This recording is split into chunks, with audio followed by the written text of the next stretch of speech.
Umbrella ஃப்ராக்கோட skirt எப்படி cut பண்ணுறதுன்னு பார்க்கலாம். துணியை ரெண்டாக மடிச்சுக்கிறோம். துணியின் அளவு 2.5 மீட்டர் இருக்குது. துணியின் அகலத்துக்கு ஏற்ற மாதிரியே உயரம் எடுத்து மடிச்சுக்கிறோம். ரெண்டாக மடக்கி இப்படி முக்கோணமாகவே 4ஆக மடிச்சுக்கலாம். விளிம்பும் ஃபோல்டும் கரெக்டாக இருக்கிற மாதிரி பார்த்துக்கலாம். நம்ம இப்போ ரெண்டாக துணி மடிச்சுக்கிறோம். இதுவே 4 பீஸ் போடுறதா இருந்தால் ஒரு ரவுண்டு வடிவம் கிடைக்கும். அப்போ துணியை 4ஆக மடிச்சுக்கணும்.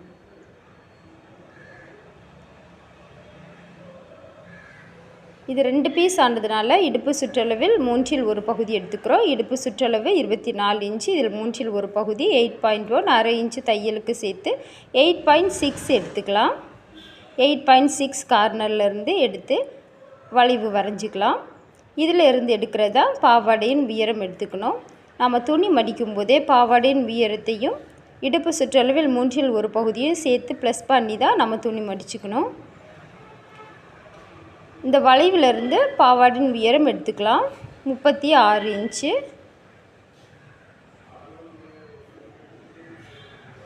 மார்க் பண்ணிக்கிறோம். இதுவே துணியை 4ஆக போட்டிருந்தோன்னா இடுப்பு சுற்றளவில் 6/1 பகுதி எடுத்து வளைவு வரைஞ்சிக்கணும். எவ்வளோ பீஸ் வேணாலும் அம்ப்ரெல்லா ஃப்ராக்குக்கு கொடுத்துக்கலாம். இடுப்பு பகுதியில் வளைவு வரைஞ்சிட்டு அந்த வளைவில் இருந்து பாவாடையின் உயரத்தை வளைவாக வரைஞ்சி மார்க் பண்ணி கட் பண்ணிக்கணும்.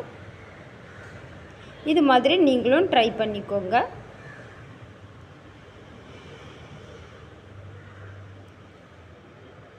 நன்றி, வணக்கம்.